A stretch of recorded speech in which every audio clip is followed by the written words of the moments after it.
Bédoué qui avait fait une belle victoire à l'extérieur qui l'a aidé. Poyet qui arrive et qui me fait 2 matchs, dont le fameux match où on l'attendait, où c'était assez chaud, recevoir Lyon par une victoire. Et à Strasbourg, c'est pas du tout facile, même si le terrain est un petit peu bosselé. Et là encore, c'est 2-0 et ils n'ont pas été du tout... j'ai pas senti les Bordelais paniquer. Il a fait tourner un petit peu des joueurs. Laborde qui fait encore du bien et qui marque encore un but. C'est un autre Bordeaux et automatiquement, ça se ressent. Peut-être que Poyet, même si c'est assez tôt, c'est peut-être le style de management qu'avaient besoin les Girondins et peut-être encore plus même le club.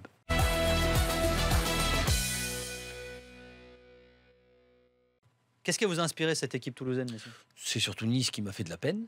Ah ouais, à ce point-là ?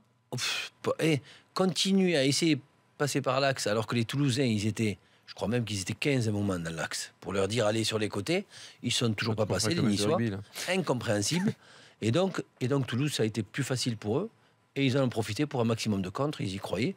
Même s'ils sont encore malades, Toulouse, c'est une très bonne chose d'enchaîner 2 victoires quand tu te retrouves à jouer le maintien. Et ça va faire du bien à cette équipe.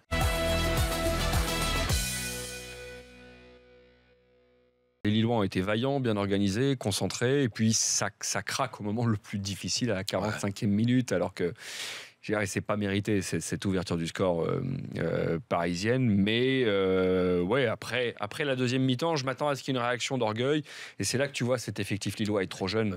Ils n'ont pas les qualités morales pour se battre face à ces ogres parisiens. Et puis, t'as le génie brésilien qui fait la différence sur coup de pied arrêté.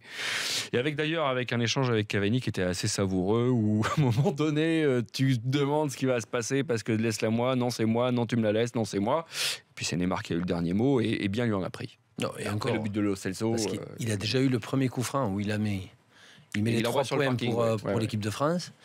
Et le deuxième, il le retire quand même, alors que Cavani pensait que c'était son tour. Dans ces cas-là, tu pourrais dire... il était plus difficile à tirer, je trouve, le deuxième que le premier. Hein. Il est trop près du but. Oui, mais ça fait rien, je veux dire. Il le manque complètement, le premier. Par contre, le deuxième, il le met magnifiquement.